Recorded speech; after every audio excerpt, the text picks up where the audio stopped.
puolesta. Tästä tulee hyvä kokous, valtava juttu. Tästä on oikein tällainen työkokous.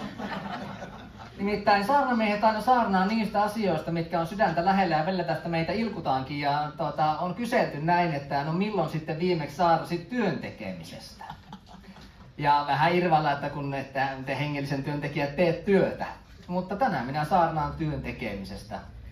Ja sehän on kuulijakunnassa varmaan aika hyvä, nimittäin osuu varmaan niin kuin 99%, koska suuri osahan tekee aivan tavallista työtä ja niin kuuluukin tehdä. Mutta aloitetaan sananlaskujen kirjasta luvusta 8. Täällä jakeesta 12, kun otan, niin täällä sanotaan näin. Minä, viisaus, olen perehtynyt mielevyyteen, olen löytänyt tiedon ja taidollisuuden. Herran pelko on pahan vihaamista. Heti on viisaus ja Herran pelko yhtenä parina. Sananlaskujen kirja luku 8. Mutta tämä on mielenkiintoinen, tämä esittelee viisauden persoonana. No nythän me melkein jo arvataan, että se viittaa Jeesukseen ja Jeesuksessa on kaikki viisauden ja tiedon aarteet kätkettynä. Mutta on eri, jos nyt tutkit Raamattua, niin saa huomaa, että on eri, että on uhrikaritsa, joka puhuu tietystä aiheesta. Sitten on Jeesus ja hänet esitellään viisautena. Ja se puhuu meidän elämään eri tavalla. Ja nyt sananlaskujen kirja, psalmit paljon korostaa Jumalan viisautta. Jumala on viisaudella perustanut tämän kaiken, mitä täällä on. Ja tässäkin puhutaan, kuinka tämä viisaus oli olemassa jo ennen kuin mitään luotiin, ja se on ihan kaikista Jumalan viisautta. Ja jakeessa 17 sanotaan, että minä rakastan niitä, jotka minua rakastavat ja jotka minua varhain etsivät, ne löytävät minut. Minun tykönäni on rikkaus ja kunnia, ikivanha varallisuus ja vanhurskaus. Eli luvataan, että se, joka etsii tuota Jumalan viisautta koko sydämestään, pääsee osaksi jotain semmoista, mitä voisi kuvata sanalla ikivanha varallisuus. Siis elämän hyvinvointi, sitä, että sun elämässä asiat onnistuu, sun elämä toimii, sä menestyt siinä, mitä sä teet, sä oot hyvä siinä, mitä sä teet, sä et joku neuvottomaksu elämässä. Onko jollakin semmoinen tilanne ollut joskus elämässä, että sä näet, että sun elämä voisi olla siunatumpaa Jumalan edessä, mutta sä et elämässäsi pääse siihen? Onko jollakin? Että sä koet, kun sä koetat edetä, sä uskot, sä koet edetä, mutta jotain seisoo sun edessä ja sä et pääse siitä läpi. Joskushan suoranainen synti pidättää meitä, mutta mä en nyt saarna varsinaisesti siitä, vaan on joitain asioita, jotka sun elämässä ei toimi siksi, että sulla ei ole siihen viisautta. Vaan sä tarvitset Jumalan sanan viisauden. Sä tarvitset sitä, että sä noudatat sun elämässä Jumalan sanaa. Ja taas ei ehkä niin, että kun sana sanoo, että älä varasta, niin sitten, että sä noudatat sitä niin, että sä et varasta. Mikä on siis hyvä, näinhän meidän kuuluukin. Mutta on olemassa semmoisia mutkikkaampia asioita, miten sun täytyy persoonallisesti omassa elämässä suhtautua sun elämän tilanteisiin ja asioihin, joihin sä tarvit sanan antaman viisauden, mihin ei itse asiassa välttämättä löydy semmoista helppoa vastausta, että se olisi niin kuin ilmeinen. Ei välttämättä edes niin, että tee se mikä on oikein, ratkaise sitä sun tilannetta, vaan sun täytyy oikeasti miettiä, mitä sana opettaa tästä aiheesta. Ja mä käytän nyt tässä tätä työtä esimerkkinä, mutta että sä saat tästä parhaan hyödyn irti, kun sä oikeasti paneudut omassa elämässä sun tilanteessa niihin asioihin, mitä Raamattu puhuu tästä aiheesta. Niin, että sä löydät sen viisauden, mikä sanasta kohoaa, ja kun sä noudatat sanaa, sä huomaat, että sun asiat onnistuu. Ja nimittäin tässä 8. luvun lopussa, kun lukee näin 32 jakeesta eteenpäin. Siis te lapset, kuulkaa minua. Autuaat ne, jotka noudattavat minun teitäni. Siis se viisaus nyt puhuu tässä. Kuritusta kuulkaa, niin viisastutte. Älkää sen antako mennä menojaan. Autua se ihminen, joka minua kuulee. Valvoo minun ovillani päivästä päivään. Partioitsee minun ovieni pieliä. Sillä joka minut löytää elämän ja saa Herran mielisuosion, mutta joka menee minusta harhaan, saa vahingon sielullensa. Kaikki, jotka minua vihaavat, rakastavat kuolemaa. Nyt on jotain semmoista elämää, johon sä pääset sisälle sitä kautta, että sä kuuntelet viisautta. Sä noudatat sanaa ymmärtäen, mitä se tarkoittaa, sä teet sen mukaan. Ja että jos sä elät elämässäsi niin, että sä et välitä tutkia Raamatusta, mitä Raamattu opettaa siitä aiheesta, niin sä saat vahingon sielullesi. Sä kolhit itseäsi, sä kompuroit, sun elämä on hirveän hankalaa, siitä se ei oikein meinaa lähteä.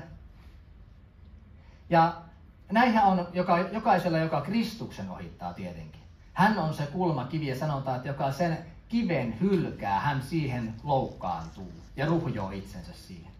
Eli tietenkin kaikessa on kysymys siitä, että sinä uskon kautta Jeesukseen vanhurskaudut, saat sun synnit anteeksi, sut on verellä pesty. Mutta ensimmäisen korintolaiskirjan 1. luku, sillä sanotaan, että se Jeesus Kristus on tullut meille viisaudeksi Jumalalta. Sillä Kristus on Jumalan viisaus. Nyt kuinka sitten elää Kristuksen kanssa elämää niin, että elää viisaasti? Sehän se kysymys monessa meidän tilanteessa on. Että mikä tässä olisi viisasta? Mä uskon Jeesukseen, mutta mikä tässä tilanteessa olisi viisasta? Eikö totta? Kun Raamattu sanoo, että eläköön kukin taidollisesti oman vaimonsa kanssa, niin toinen puoli siitä on se, että jos elät taidottomasti vaimosi kanssa, niin sinulla on hirveän hankalaa ja ikävää. Mutta jos elät taidollisesti, niin se ei ole niin kauhean kurjaa. Uskotko tämä? Minä uskon. Niin, täällä on kokemusasiantuntijoitakin paikalla. Jommasta kummasta puolesta ei paljasteta kumpi puoli. Monet meistä on kokeillut ne molemmat puolet. Kiitos Jumalalle. Mäkin kokemuksesta tiedän, että jos vähän taidollisemmin elää, niin kyllä se on helpompaa. Mutta kuinka päästä kiinni tuohon taidollisuuteen, jos ei arvosta Jumalan sanaa ja niitä neuvoja, joita sieltä nousee? No, 10. luku sanoo sitten näin sananlaskujen kirjassa. Herra ei salli vanhurskaan nälkää nähdä, mutta jumalattomien himon hän luoltansa työntää. Valtava hyvä lupaus. Vanhurskaa ei tarvitse nähdä nälkää. Mutta mitä sanotaan seuraavaksi? Köyhtyy, joka laiskasti kättä käyttää, mutta ahkerain käsi rikastuttaa. Taitava poika kokoaa kesällä, kunnoton poika elon aikana nukkuu. Eli nyt tämä vanhurskas ilmeisestikin ei näe nälkää sen takia, että hänellä on myöskin sen vanhurskauden seurauksena se ahkeruus, eli hedelmä siitä, mitä Herra on vaikuttanut hänessä, hän elää sanan mukaan. Hän ei elä laiskasti ja veltosti, vaan että hän tekee sen, mitä kuuluu tehdä. Kun sanotaan, että elon aikana laiska nukkuu ja kunnoton poika nukkuu elon aikana, eli siis silloin kun pitäisi tehdä työtä, hän ei viitsi työtä tehdä. Ja sitten Suomessahan tämä on hyvin konkreettista. Meillä on lyhyt kesä, niin nykyään me saadaan kaupasta kaikki, mitä me halutaan. Mutta etenkin ennen aikaa, kun on maata pitänyt viljellä, että saa ruokaa kerätä, kalastaa, metsästää, niin kun sen hyvän sesongin nukut, niin talvella saat olla nälässä. Mutta me on kadotettu tässä meidän yhteiskunnassa jotain tästä, koska mä oon monesti saanut kesälomaa vähän niin kuin vastaankin, koska minusta se on kummallista, että siitä on tullut semmoinen, että kun on kesäloma. Alunperinhän se on ollut sitä varten, että kun piti tehdä töitä, niin koulua ei voinut olla kesällä. Niin nykyään se on semmoinen, että kaikki tähtää, että kun vaan eloaikana saisi nukkua ja levätä, niin kaikki olisi hyvin. Ja sitten yritetään niin kuin kaamoksen aikana tehdä paras suoritus ja mietitään, miksi masentaa ja ahistaa. Ei Raamattu kesälomasta puhu. Niin, Raamattu ei puhu kesälomasta mitään. Tämä on nurinkurin kääntynyt. Okei, me ymmärretään monenlaisia töitä ja kaikkeen työrytmiin se ei sovellu, mutta ennen kuin mä jäin kokoaikaiseen valtakunnan työhön, niin mä tein semmoista työrytmiä, että mä keväällä heti kun rupesi vähän niin kuin näyttää sitä, että maan pystyy lapiota, vaikka ei pystynytkään, mä rupesin tekemään töitä myöhälle syksyyn ja talvella pidin lomat ja kaikki piti mua ihan hulluna. Että mitä varten sä teet kesällä töitä, että talvella lomaa, eihän talvella kuulu lomailla. Mutta mulla oli valtava hyvää aikaa palvella Herraa, tutkia sanaa, viipyä, tiedätkö, ikään kuvannollisesti silloin ei ollut takkaa, nyt on kiitos Jumalalle, viipyä takka tulee lämmössä miettiä on vähän valoisaa aikaa, vetäytyä vähän niin kuin omiin oloihin, hiljentyä ja antaa sitä aikaa Herralle. Se oli valtavan siunattua aikaa. Ja kesällä taas, kun on valoisaa, yölläkään ei aurinko laske, oli valtavasti virtaa niin kuin vaan mennä ja tehdä sitä työtä. Menin 6 töihin ja iltapäivällä kun pääsi pois, se oli koko päivä vielä aikaa tehdä kaikenlaista. Eli siis se tuottavuuskin itse asiassa oli ihan erilaista tuommoisena aikana. No, jokainen soveltakoon tätä nyt omaa elämäänsä ja itseensä, miten sä pystyt tätä noudattamaan. Mutta mä huomasin, että tämä oli todella hyvä näin. Koska en minä tätä nyt ihan niin kuin päästäni tätäkään ajatusta keksinyt, vaan nimenomaan muun muassa tuo sanalaskujen kohta puhuu mulle silloin. Kun mä etsin, että Herra, miten mä elätän mun perheeni, minkälaista työtä mä tekisin, kuinka mä saisin kaiken järjestettyä, että Herra sä näet, että mä tahon palvella kuitenkin enemmän sua, että ei mun elämän päämäärä ole se, että mä teen töitä ja hankin rahaa. Vaan mä haluan palvella sua, miten tää on mahdollista. Ja Herra avaa sitä, no teepäs tälleen näin. Ja mä niin, että tuohan on luonnollista. Näinhän tää on tarkoitettu menemään. Ja Moosekselle sanotaan, tämä on 8. luku ja 22 jae ensimmäistä Mooseksen kirjaa. Niin kauan kuin maa pysyy, ei lakkaa kylväminen eikä leikkaaminen, ei vilu eikä helle, ei kesä eikä talvi, ei päivä eikä yö. Niin kauan kuin maa pysyy. Niin on tämmöiset realiteetit, joten parempi totutella niihin. Että kun on kylmä, pue päälle. Kun on kuuma, tee jotain virvoittaaksesi itse. Siis mä nyt tähtään siihen viisauteen, että ota huomioon ne olosuhteet, missä sä elät. Ota huomioon se, miten Jumala on luonut tämän kaiken toimimaan. Koska nyt kun sä katsot sun elämäänsä, saatat huomata jotakin vastaavanlaista tämmöistä luonnotonta, minkä mä havaitsin, tämä aivan luonnotonta koulujärjestelmää, että aamusta kohti tehdään täyttä suoritusta. Poltetaan syksyllä itsemme loppuun ja sitten keväällä ahdistutaan, kun luonto herää henkiin, kun kaikki kukoistaa ja minä olen tämmönen rukkanen. Se menee minusta nurin päin. Niin on joitain tämmöisiä realiteetteja tässä maailmankaikkeudessa, joita vastaan kun koitat potkia, niin sinä saat vahingon sielullesi. Mutta jos sä etsit, kun sä uskot Jeesukseen, sä oot vapaa. Sä oot vapaa tekemään myös toisin. Itse asiassa kukaanhan ei pakota sua, jos Jumala on vapauttanut sut, niin sä oot vapaa valitsemaan myös toisin. Mutta kuinka moni on joskus sanonut sen lauseen, että ettäkö on pakko mennä töihin? Niin. Kuka sua pakottaa? Aattelepas nyt tätä asiaa, kun mennään luomiseen. Erityisesti te veljet. 2. luku. 1. Mooseksen kirjaa 16 jaesta eteenpäin. Ja Herra Jumala käski ihmistä sanoen, syö vapaasti kaikista muista paratiisin puista, mutta hyvää ja pahan tiedon puusta älä syö, sillä sinä päivänä, jona sinä siitä syöt, pitää sinun kuolemalla kuoleman. Ja ei ole ihmisen hyvä olla yksinänsä, minä teen hänelle avun, joka on hänelle sopiva.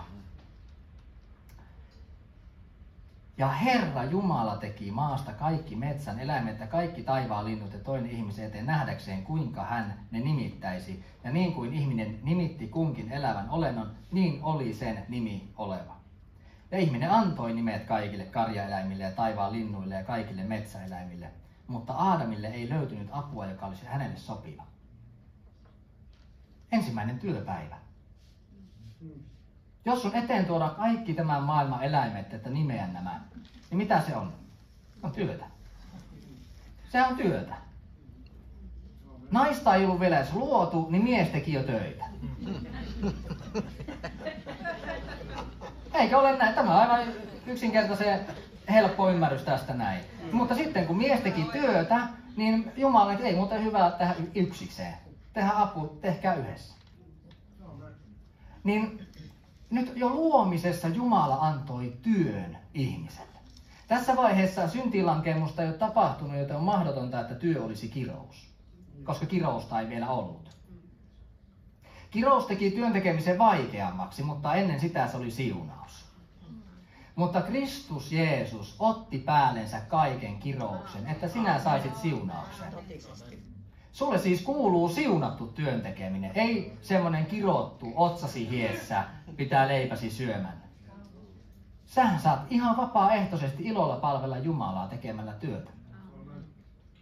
Ja se olisi hyvin suotavaakin. Nimittäin jos ihminen on luotu näin, niin jos et sinä tee työtä, niin sinä et voi hyvin. Se on jotain, mitä aivan samalla tavalla, vaikka Raamattu ei tässä sitä korostakaan näin, mutta että samalla tavalla kuin se mies siinä työtä tehdessään tarvitsi vaimon, koska ei ollut hyvä olla yksin, niin kyllä ihminen tarvitsi sen työnkin.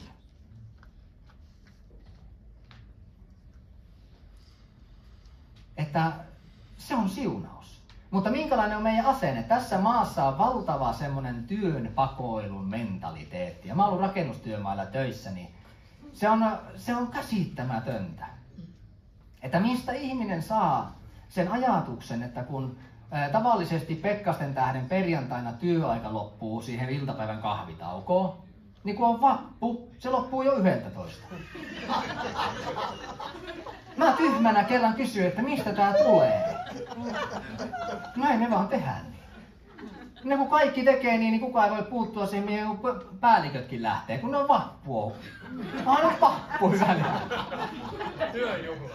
Tää on työjuhla, me mennään juhlimaan työjuhlaa, niin tietenkin tää nyt on ihan hyvin oikeutettu työ. Nostaa palkka siltä ajalta, mitä et tee työtä. Siis niinhän ne teki. Nehän kirjas lappuun, että ne oli iltapäivä, vaikka ne lähti 11. Kyllä mä ihmettelin sitä, että on valtava haluttomuus tehdä töitä, kun mä olin siellä töissä siksi, että mä tykkäsin tehdä töitä. Tykkäsin mä lähteä kotiakin sieltä, mutta mä iloitsin siitä, mitä mä tein, niin mä mietin, että mikä ihme näitä vaivaa. Ja tää on kyllä nyt kerta kaikkiaan kahvipöytäkeskusteluissa. No te tiedätte se asente, mikä tässä maassa on. Se on elämä raskasta työtä ja siinä harvemmin on onni myötä.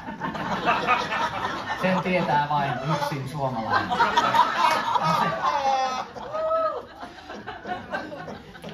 Kyllä siunattuna on paljon helpompi elää. On paljon mukavampi tehdä työtä iloiten. Ajattelepas Noaa. Noa sai Jumalalta sanan, että rakenna arkki, hän oli 500-vuotias. Mistähän syystä Jumala uskoi tuolle 500-vuotiaalle miehelle sen homman? Hän sanoi, että rakenna se. Sillä oli varmaan jo työkalut valmiina ja taito myös. Hän 100 vuotta rakenti sitä arkkia. Valtava työmäärä. Miksi hän teki tuon 100? Siis sehän vanhurskana miehenä, niin jos se olisi hukkunut, niin se olisi päässyt pois täältä, niin kuin moni meistä ajattelee.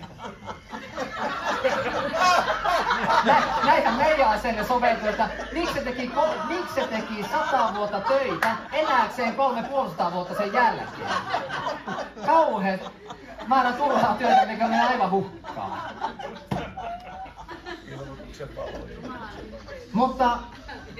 Mutta mä tahan tässä nyt korostaa sulle semmoista asennetta.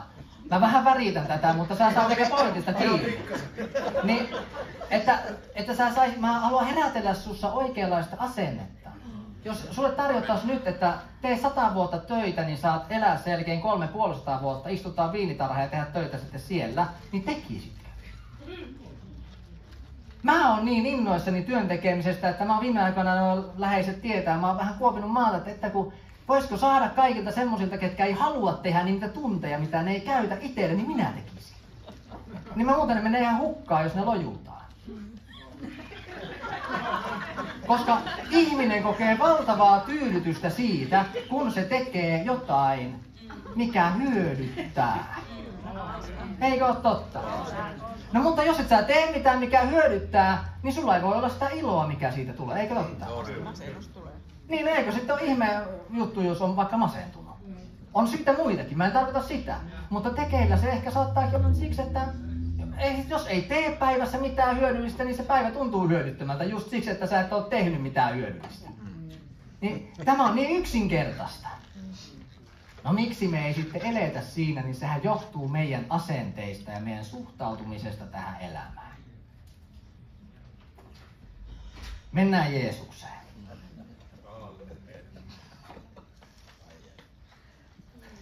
Johanneksen evankeliumin 5. luvussa on sapatti. Ja täällä sanotaan näin, että kun juutalaiset saa tietää, mitä Jeesus oli tehnyt, he vainosivat Jeesusta vielä enemmän. Mutta minkä takia? Se löytyy täältä 5 ja 15 eteenpäin. Niin se mies, jonka Jeesus oli parantanut siellä lammikolla, ilmoitti juutalaisille, että Jeesus oli tehnyt hänet terveeksi. Sen tähden juutalaiset vainosivat Jeesusta, koska hän semmoista teki sapaattina. Mutta Jeesus vastasi heille, minun isäni tekee yhäti työtä ja minä myös teen työtä. Ja he pillastuu tietenkin siitä, kun Jeesus tekee sanomalla itsestään, että hän on Jumalan poika. Hän tekee itsestään Jumalan kaltaisen, he eivät sulata tätä ajatusta, mutta myös siksi, että Jeesus teki työtä. Ja hän sanoo, että minun isäni tekee työtä myös. Niin kun katsot nyt Jeesusta, niin minkälainen mies Jeesus oli? Semmoinen, joka teki työtä. Onko sullakin elämässä, kun ajattelepas Jeesusta, ennen Jeesuksen palvelutehtävää ja sitten lapsuuden väliltä, siinähän on semmoinen melkein 20 vuotta, että siitä ei mainita oikein mitään. Miksei siitä kirjoiteta mitään? Siksi kun Jeesus teki töitä.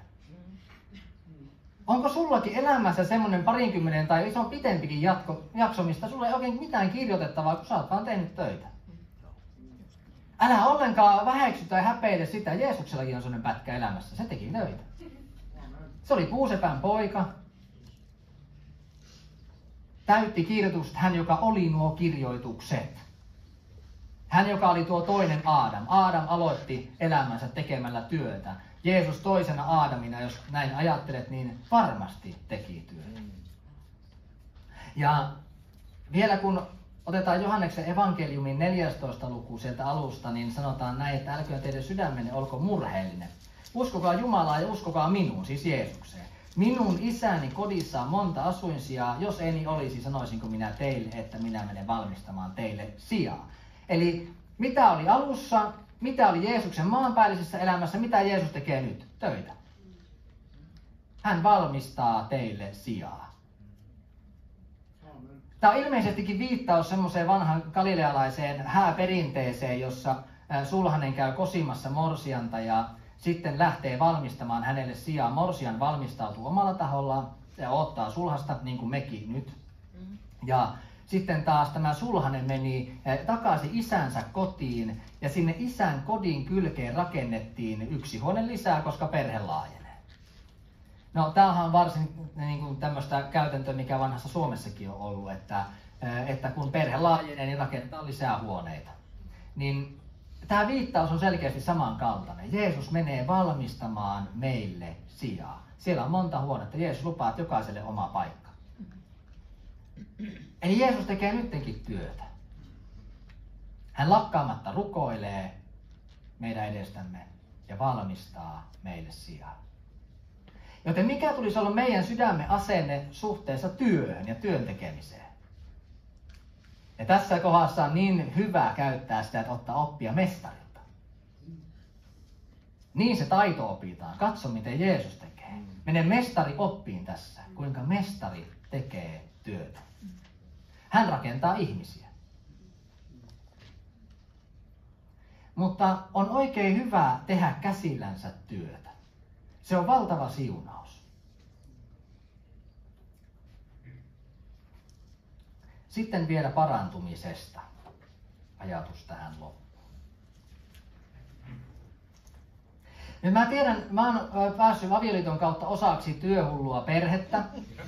Ja sitten mä olen omalta puoleltani, mun perheessä ne on kaikki ollut kovia tekemään työtä, ne on tosi kovia tekemään työtä, mutta kuitenkin semmoista niin kuin vasemmistolaista, vähän kommunistista taustaa, niin kuitenkin sitä työtä tehtiin siksi, että siitä pääsisi eroon. Ja minä opin tämän asenteen lapsuudesta, ja kun törmäsin sitten mentyäni naimisiin tähän työhulluun pohjalaiseen perheeseen, niin nämä kaksi eivät jotenkin sopineet hyvin yhteen. Te usko pois, minä olen käynyt kovaa hionnan tässä hommassa.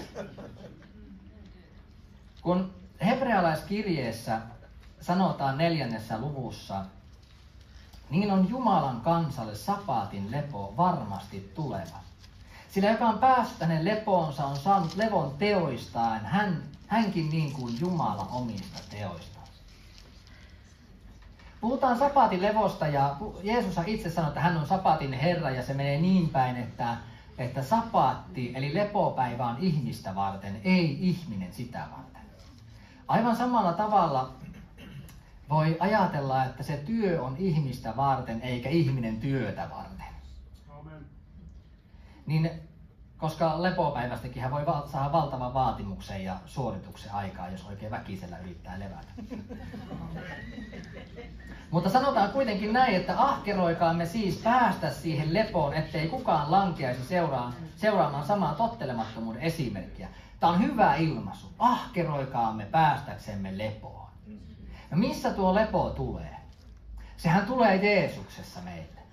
Tuossa sapaatin Herrassa, joka on täyttänyt meidän puolesta sen, mitä täytyy täyttää. Teki ne teot, mitä meidän puolesta täytyy tehdä. Siis sovitti meidät, lunasti meidät, pelasti meidät.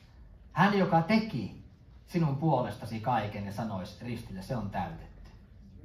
Kun sä tuut Jeesuksen luokse, niin sun omia tekoja ei tarvita sun pelastumiseen nähden. Siihen, että sä kelpaisit Jumalalle. Sun ei tarvi omilla teoilla ansaita mitään ja saada anteeksi. Vaan sä saat lahjana, uskon kautta Jeesuksen nimeen, kaiken. Lahjana. Niin ahkeroi siis elämässäsi siihen, että sinä uskosit Jeesukseen niin, että et yrittäisi itse.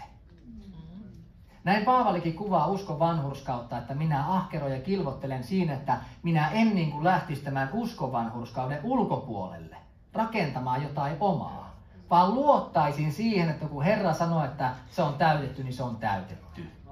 Niin, että se on varmasti niin täysi, että sinne ei mahu enää mitään. Niin, että älä yritä. Niin sä saat levon Jeesuksen täytetyssä työssä, eikä sun tarvii hakeutua vääriin lepopaikkoihin. Mikä on väärä lepopaikka? On mahdollista, että sä sairastat jotain sen takia, että se on sulle lepopaikka. Voi kuinka siellä vaikka esimerkiksi työmaakopissa monet oli, että kun niin terve, kun ei pääse saikullekaan koskaan. Ja oikeasti nämä on ihan elämästä keskustelua, ja mä tiedän kerran keskustelussa semmoisen kanssa, joka oli kateellinen siitä, että kun minä satuin sairastamaan, että kun hän ei sairasta koskaan, niin hän ei saa koskaan saikkua.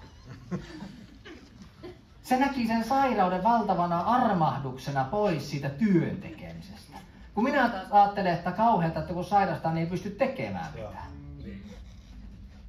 Niin voi olla, että joku, ehkä olet saanut jonkun tapaturmasti jonkun vamman joskus, mutta onko jäänyt semmoinen, että nyt kun mä oon sairas, niin multa ei voi odottaa enää, että mä pystyisin. Jokainen, joka sieluhoitotyötä on tehnyt syvemmin, niin tietää sen, ja joka itsensä tuntee hyvin, niin myöntää myöskin tämän saman tosiasian, että ihmisellä on halu sairauteen. Nimittäin on mahdollista, että sä koet suurempaa lepoa sairastaessasi kuin siinä Jeesuksen täytetyssä työssä. Mä kerran Pyhä Henki otti mut kiinni tästä näin, kun mä olin kipeänä ja olin sairaslomalla. Se oli vuosi aikaa. Mä tajusin, että onpa muuten kumma, että mulla ei ole niin kuin evankeliumissa tämmöistä yhtä hyvää lepoa kuin mitä mulla on sairastamisessa.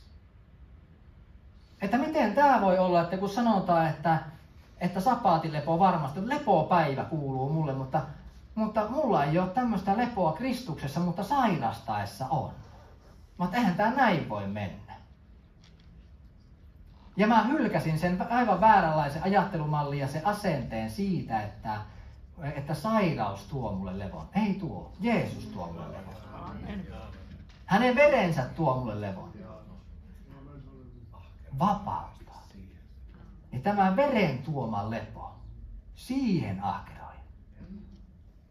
Ja nyt jos sulla on, sä huomaat tässä, että sulla on asennetta, että kun Raamattu sanoo, että varmaan kaikki te muistaa ulkoa, että joka ei tahdo työtä tehdä, sen ei syömäänkään pidä. On muuten aika jyrkkä sana tuolta asennetta vastaan. Huomioi, että siinä ei sanota, että joka ei pysty tehdä, Raamatun opetus alusta loppuun on se, että heikkoja ja sairaita niin hoidetaan ja pidetään heistä huolta ja kannetaan toisten vajavaa. Siinä ei sanota niin, että jos et pysty tehdä, niin ei pidä syödä. Ei vaan, jos sun asenne on se, että mä en tahdo työtä tehdä, niin kokeile olla vähän aikaa syömättä. Ja rupeaa maistumaan. Eli se on puhetta sitä väärää, kovaa sydämen asennetta vastaan, joka väittää, se sydämen asennehan väittää lopulta näin, että Jumala antoi tämän työn mulle vaivaksi ja kiroukseksi. Ei antanut. Jumala antoi sulle tehtävää, koska hän on luonut sinut tekemään. Ja siitä tulee valtava tyydytys, kun ihminen saa tehdä työtä. Joten nyt, jos on semmosia, kellä tämä aihe selvästi, sä huomaat sun sisällä, että okei, että mun asenteet, mun ajatukset ei ole tässä nyt oikein. Onko semmoisia, kuka kehtaa tunnustaa, että minulla on tässä asiassa, minun täytyy tehdä parannusta tässä asiassa? Voit rohkeasti nostaa kättä. Joo. Kuka ehkä sairastaa, että onko jollekin semmoinen ajatus, että onkohan tämä mun sairastaminen ehkä kuitenkin kyse siitä, että mä oon työkyvytön. Että kun Jumalan tahto ei ole se, että sä oot työkyvytön. Vaan Jumalan tahto on se, että sä pystyt tehdä voimallasi kaiken, minkä tehdyksi saat, mutta et tee syntiä ollenkaan. Että sä pystyt tekemään. Te, ketkä nostitte kätenne, ja jos tässä hetken päästä tuutte joku toisia ajatuksia, niin kuin ehtoollisen jälkeen alttarilla ja voidella öljyllä, niin tuut tämän asian kanssa tänne. Mulla on erityisesti sydämellä, että rukoillaan teidän puolesta, jolla on joku työkyvyttömyyteen liittyvä vaiva tai sairaus. Niin jos sä teet sydämessä sen päätöksen, että Herra paranna minut, niin minä teen sen työn, mitä sinä tahdot mun tehdä. Niin rukoillaan teidän puolesta, että Herra parantaa.